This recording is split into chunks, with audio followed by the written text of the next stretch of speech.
want to welcome everyone to the board meeting this evening. At this time, you would stand for a pledge of allegiance and a moment of silence. I pledge allegiance to the flag of the United States of America and to the republic for which it stands, one nation, under God, indivisible, with liberty and justice for all.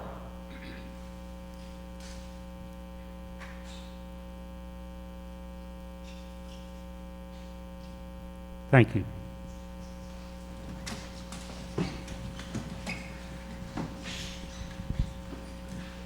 At this time, we need a motion and a second for the approval of the agenda.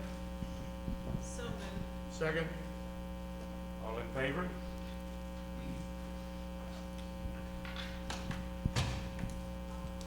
At this time, I need a motion for the approval of the minutes of the August 17th, 2021 tax rate and budget public hearing. So moved. Can't hear you. Second.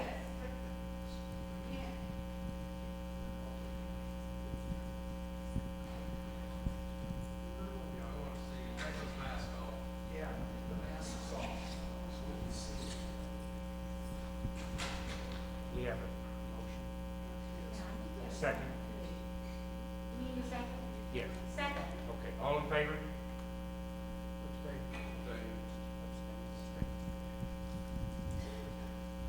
At this time, we need a motion and a second for the approval of the minutes of the August 17th, 2021 regular board meeting. So moved. Second. All in favor?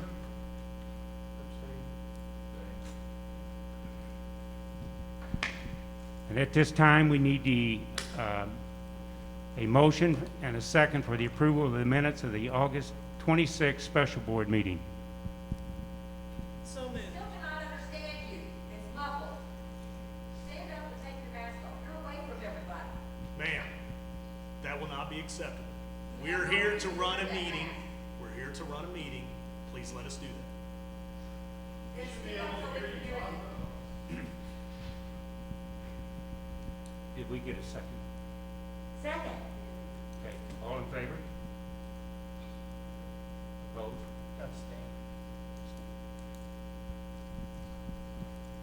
Okay, at this time, we're going to have some people speaking to the Board of Education.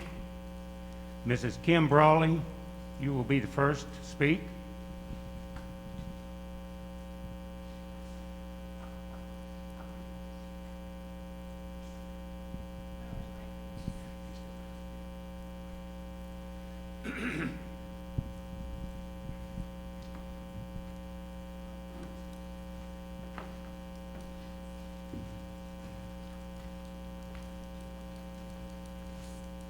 Ms. Brawley, you will have 5 minutes to speak, and our board secretary will start the timer when you're ready.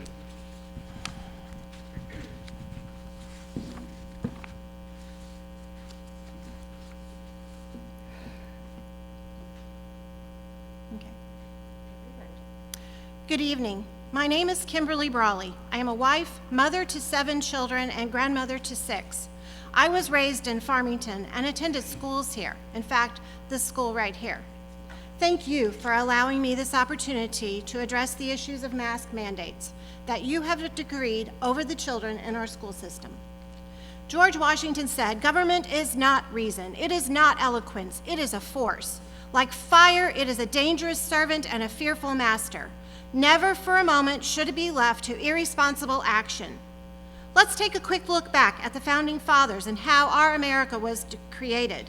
The Founding Fathers had experienced firsthand the oppressive dictates of Parliament and the Crown, and that led to the American Revolution. They were suspicious of the accumulation of governmental power. With their experiences, they imbued liberty-preserving principles into the very structure of the new government that they created. They believed that the success of the Union ultimately depended upon the virtue of the people. Virtuous people courageously defend the rights endowed by our Creator and restored to us by the blood of patriots. Fearful people readily cede these rights in exchange for a fleeting sense of security. People lacking in virtue can be counted on to trade liberty for protection. James Madison said, "Our Constitution requires sufficient virtue among men for self-government. Otherwise, nothing less than the chains of despotism can restrain them from destroying and devouring one another." Benjamin Franklin said, "Those who desire to give up freedom in order to gain security will have neither one." We can see that trade in the current situation here in our country, and even more specifically, right here in Farmington, Missouri. You have chosen to trade the liberty of the people for so-called protection. John Adams said, "Our Constitution was made for a moral and religious people. It is wholly inadequate to the government of any other." Have we lost our morals of freedom? As educators, I'm sure we know the meaning of freedom, but I will refresh our memories. Freedom is the power or right to act, speak, or think as one wants without hindrance or restraint. Mr. Eric Schmidt, Missouri's Attorney General, has filed a class action lawsuit against school districts forcing a mask mandate on school children and teachers. The lawsuit, which is a reverse class action, names Columbia Public Schools, the Board of Education for the School District of Columbia, and their board members, and the superintendent for Columbia Public Schools as defendants. Quote from Mr. Schmidt, "We filed this suit today because we fundamentally don't believe in forced masking, rather that parents and families should have the power to make decisions on masks based on science and facts. I am committed to fighting back against this kind of government overreach. Americans are free people, not subjects," end quote. The lawsuit incorporates 3 counts. 1, a declaration that the mask mandates are unreasonable, arbitrary, and capricious. 2, the mask mandate is subject to Section 67.265 of the Revised Statutes of Missouri and expires without Board of Education authorizations. And 3, the mask mandate is unlawful as to school children. The resulting judgment from this lawsuit will apply statewide, and that includes Farmington Public Schools, you, the Board of Education for Farmington, and your board members, as well as the superintendent for Farmington Public Schools. So the question today is not, are masks a protection against COVID-19? Whether one is for or against the wearing of a mask should be a personal decision for themselves and especially for their children.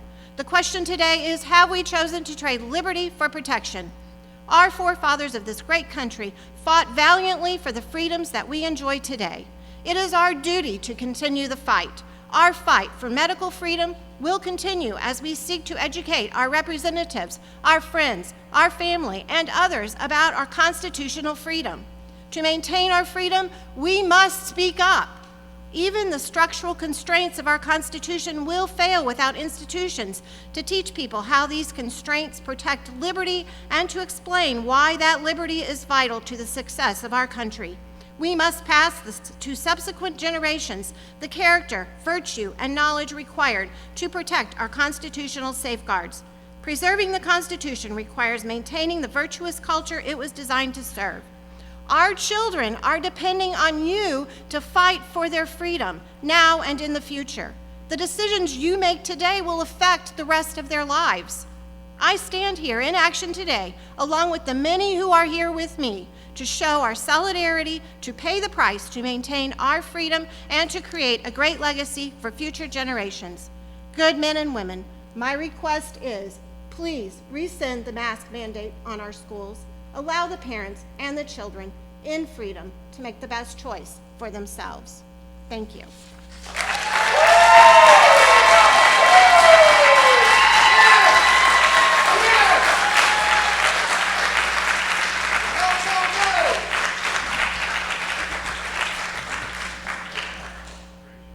Next, Mr. Derek Gallagher will speak.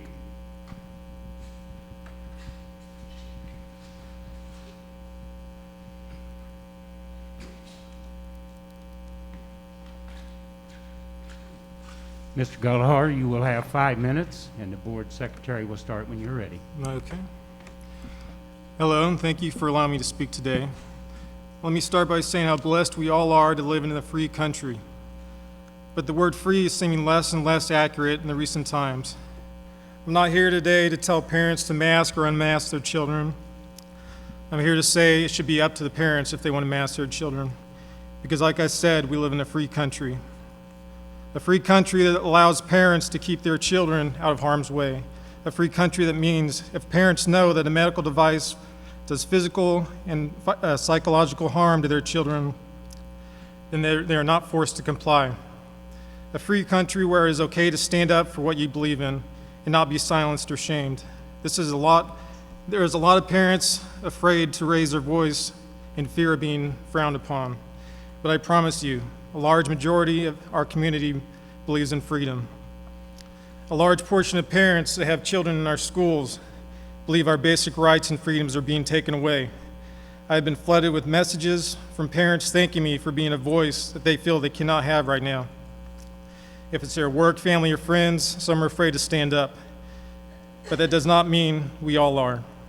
We have had enough with government overreach. The mask requirement you have implemented on September 9th is not a city, county, state mandate. This is not a law.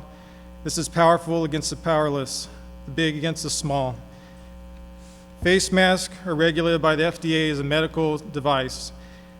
Therefore, you're prescribing a medical device and enforcing its usage on our children.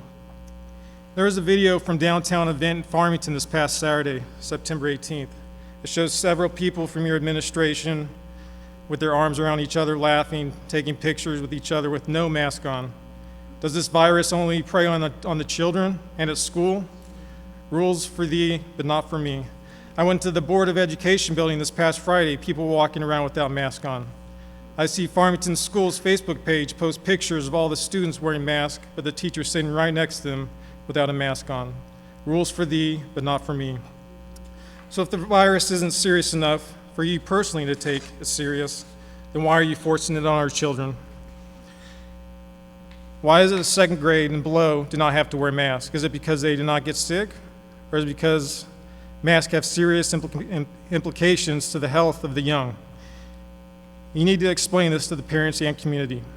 If we don't stop this right now, then what's going to stop you from forcing our children to do anything? What's going to stop you from teaching things that have no right to be taught in schools? What's going to stop you from making our children get COVID vaccine? Vaccine passports are already needed throughout this great and free land to do things such as a child eating at a restaurant or going to see their favorite baseball game. And those restrictions are not slowing down. On September 9th, my son had a taste of what it's like to have freedom taken away.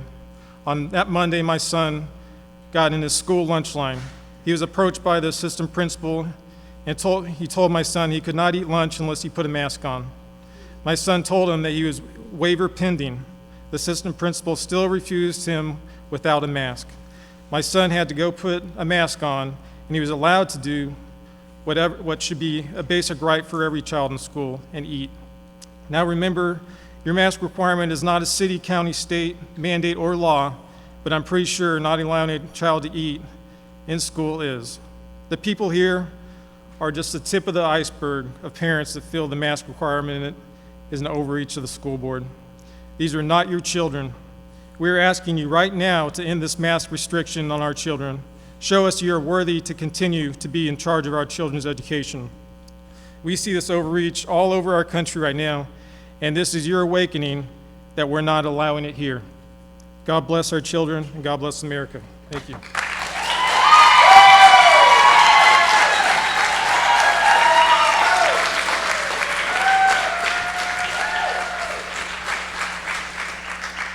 At this time, Mr. Rick Pyatt will be speaking. Not allowing a child to eat in child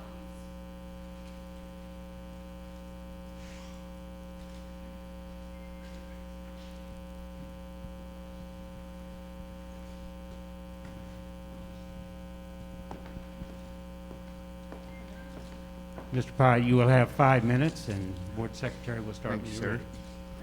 I would like to thank the board for allowing me to speak this evening. I am here to speak on behalf of my family and the members of my family that are currently students of the Farmington School District.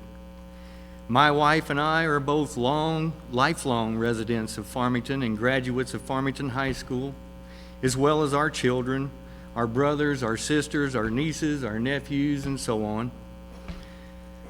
We hold much pride and respect for this great school district, which always has and continues to play a role in our lives as members of this community. The reason I am speaking this evening is about the freedom of choice when it relates to a parent and their child's health and welfare within the school system. We feel that our freedom of choice has become overreached by the recent requirements in the school system. We have realized the effects that it is having on our kids from last year's requirements. They are uncomfortable. They are totally unnecessary. This requirement causes stress, anxiety, and division amongst the students, and in some cases, the extreme intimidation from some of the staff members through the enforcement of this requirement. Once again, I can only speak for my family. I cannot speak for any other parents or any other students of this district. They may agree or disagree, and that is their freedom of choice. We know what's best for our kids, and we know we should judge for ourselves what is and is not required for them, especially when it comes to their personal health and concerns. When these responsibilities are taken from the parents, it is transferred to this institution, which may or may not hold the same values and principles as the parents, and then it becomes indoctrination. Farmington and the Farmington School District, I believe, is still the greatest place in America to raise your kids and live the American dream as my family has. I hope we maintain the freedom to live in harmony and to have the freedom to choose what's best for our families. I am just one voice for one family, but I am a firm believer that bad things happen when good people do and say nothing. It is not my purpose here today to stir the pot, and I don't involve myself in the political spectrum. I am simply here to voice the concerns of my family in the hopes they will be recognized and considered when making critical decisions that pertain to the students and their health of this great district.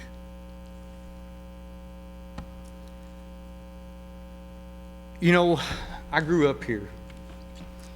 I remember one time whenever I was a kid, I believe it was around 1969. I grew up over in a small subdivision on the east side of town.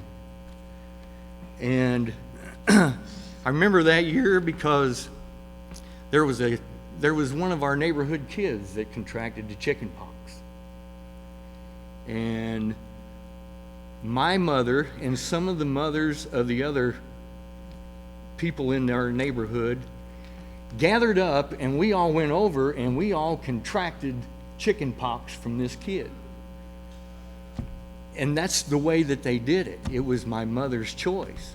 Now, one of the reasons that I remember this so well is because it was the same time when we landed on the moon.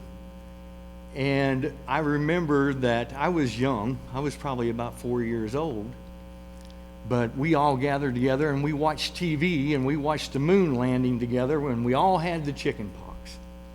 Well, we all recovered, of course. You know, we have the good Lord give us a perfectly good immune system.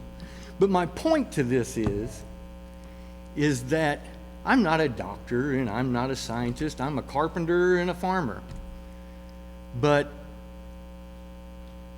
it was my mother's choice to decide what to do with us. She had other alternatives, but she had the choice, and she made the decision that it was best for me and my brothers to contract the chicken pox, and that was her choice. She had other alternatives, but she didn't. The government didn't tell her what to do. The school district didn't tell her what to do.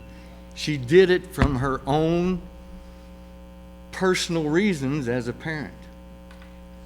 And that is my point here. And I thank you very much for allowing me to speak.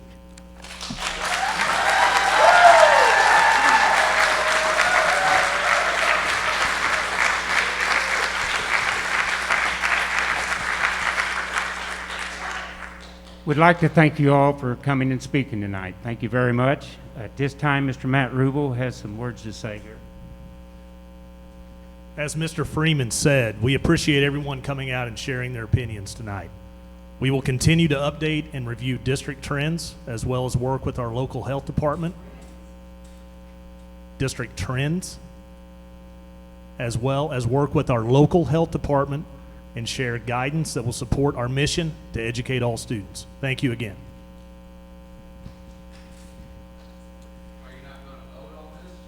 No, there will be not. We need to continue our meeting. This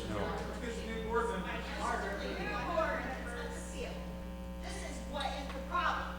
You guys, you're sitting up there with your mask, makes you all warm and fuzzy inside. I'm a registered nurse. Go. And I'm leaving, I left the meeting. We have a meeting. We have a meeting to run. You should have let parents make the choice, but instead you want to sit up here with your hypocrisy. You think those masks work? I wrote a paper in my BSN. You know, 15 of my citations were scrubbed off the internet. Out. Time to go. But I bet you Time to guys go. should read it. Go read it. 'Cause you know what? She is not on the agenda. We will continue this meeting. Don't leave. Don't leave. You're doing nothing wrong. They need to listen. They think they're so damn powerful. They need to listen. Sam, it's time to clear them out. Let's go. The right way. They're, Clear them they out. all need to be fired. Yeah, they do. If you're, But you know what? We need to fire Fauci first, because Yes. this is why nurses, My wife's you a know, nurse, both my that's daughters why are the nurses. 18 of us ICU nurses left in January from COVID units. You guys want to know what's coming up next? A nursing shortage. Yep, you're absolutely right.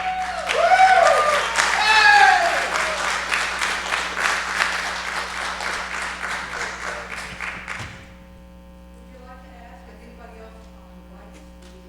No, Not there on the will agenda. not on the agenda. Cowards, why won't we have three people come on the street?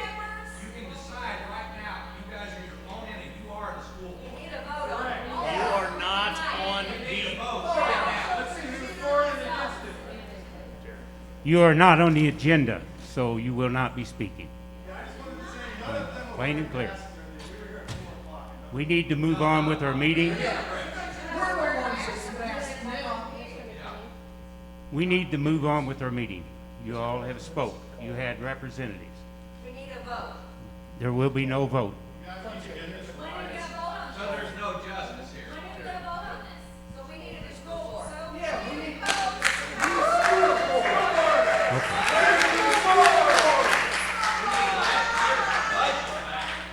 At this time, Mr. Todd McKinney, the vice principal of the middle school, will present our Heartland hero and featured teacher. We need answers. When are you gonna vote on mask mandate? Just want an answer. it's on the agenda. We want to hear who's the great teacher here. You won't hear us. Thank you for letting me have the opportunity to speak tonight and recognize people at the middle school who are making the middle school a wonderful place to work and just a wonderful place, honestly, for our kids. So I thank you guys for that opportunity. I would ask that Amanda Sheets comes up here, and also Mr. Steve Bales, could you come up here as well, please?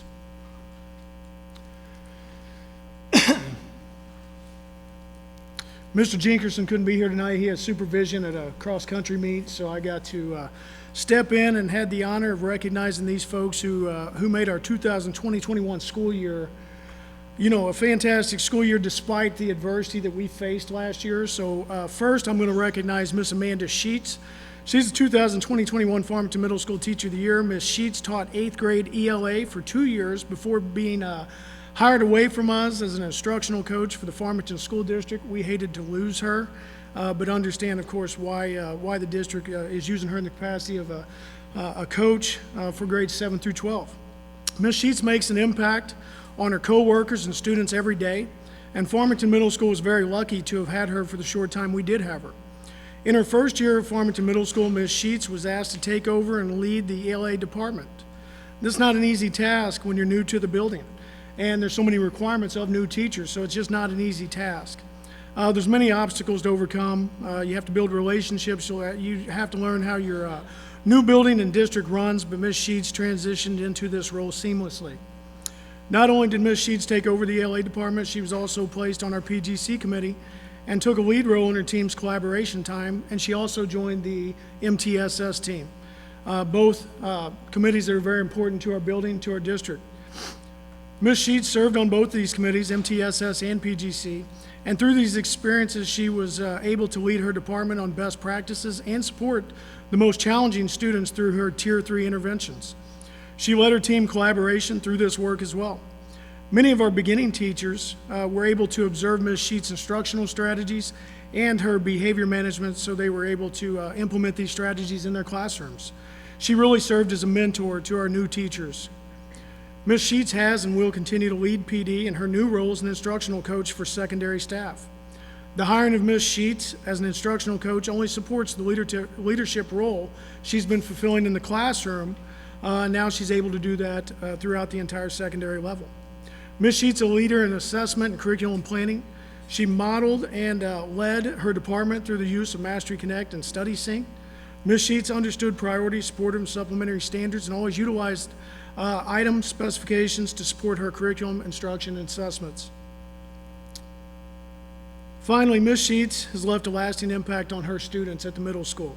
We hate to lose her at the middle school, but we asked students a few things about Ms. Sheets, and here's a few things they had to say. First student said, every now and then you'll come across a teacher that goes above and beyond, a teacher that wants you to succeed, a teacher that cares about your feelings, gives their time to make sure you do well. Ms. Sheets is all of that. She is someone that you can depend on for anything. Ms. Sheets is someone that does her job like no other. A second student said, Ms. Sheets is one of a kind. She's pushed every single one of us to get out of our comfort zone. This is the hardest not only for me, but my classmates who worked for a long time. Ms. Sheets just connects with you on a deeper level, pushing your character to be excellent. I hope and pray every kid in school gets a teacher like Ms. Sheets. And a final student said, we miss Ms. Sheets at FMS, but we know she's doing a great job in her new role, and she'll be very successful in supporting the staff of the Farmington School District. So we're very grateful to have had Ms. Sheets in our building for 2 years, and certainly pleased to be able to honor her as our featured teacher. Thank you, Ms. Sheets. Thank you. I have a plaque for you, Ms. Sheets.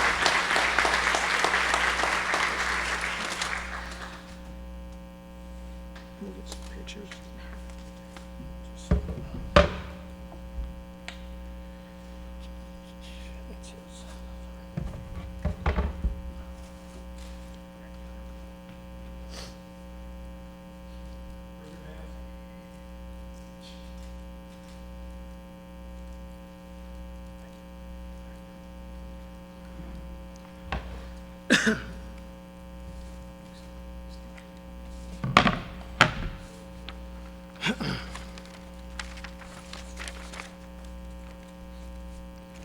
Mr. Steve Bells is our Heartland hero for the 2020-21 school year.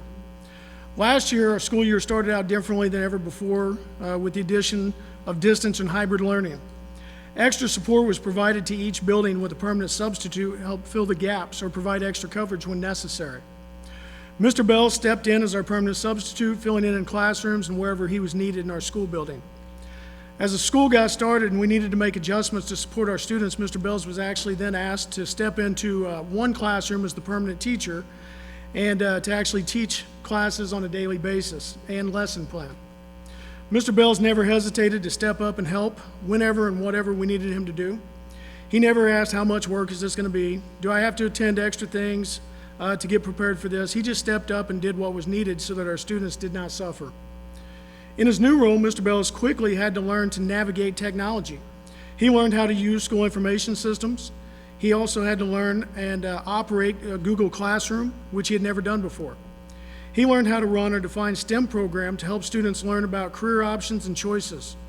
Mr. Bells did all these things and never once complained about a single thing. Mr. Bells quickly became a fixture at FMS. He would stand out front in the morning and help greet students, the same as any other faculty member. He also learned students' names and called them by name, asking them how they were doing or how their weekend went. Mr. Bells could be found attending lots of sporting events. He was always spotted in the crowd. He was one of our loudest yellers in the crowd, okay? And did a great job supporting the kids, just not only in school, but at their events outside of school. So he did a wonderful job. There's not many substitutes who put in that kind of time or effort.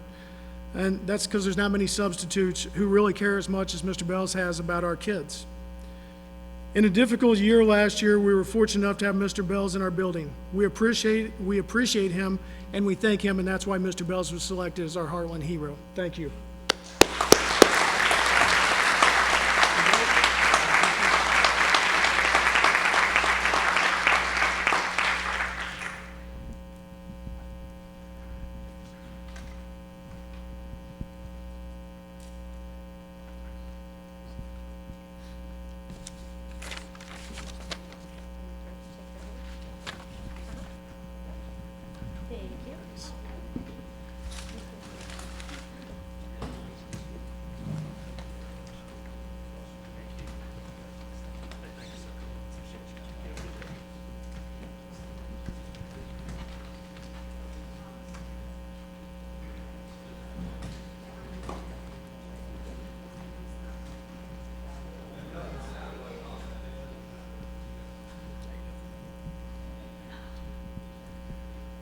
At this time, Mr. Mark Kraus will give us a Farmington School District Athletic Building update.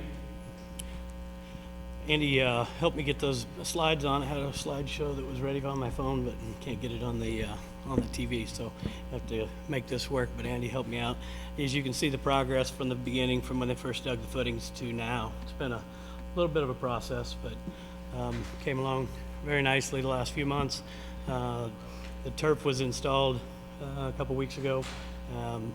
All that remains is I get some concrete entries and then some drives around the backside, and then the interior work on the locker rooms. If you get to the last few here, the ventilation fans have been in. The HVAC is not in yet, which, like a lot of things, the delay on shipping has slowed things down.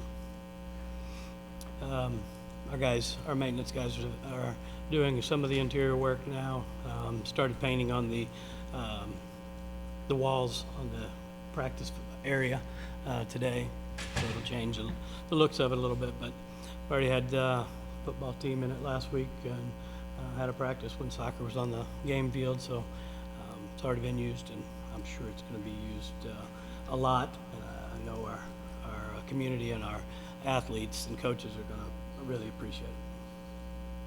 You guys have any questions about it? I know it's kind of quick. Every sport we have, every activity we have, pretty well. I mean, there's been interest from all of them, and Mr. Bacon will work out a schedule, and obviously in-season sports and activities will use it, and then off-season we'll use it. So I can't think of many of the sports that won't use it or activities. I mean, I know the band's going to use it, and I'm sure most. That's something we're working on, but yes, it will be, obviously, in-season sports and things during the day, it will not be, but there will be scheduled times that the community will be using it, yes. Any questions? Thank you, Mark. All right. As part of the agenda, the information has been provided to you all. Moving to our consensual agenda, I need a motion and a second for items 5.01 through 5.04. So moved.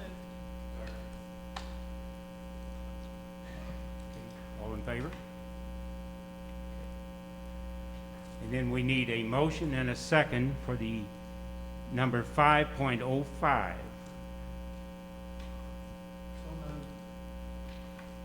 Second. All in favor? At this time, we'll adjourn to go to closed session.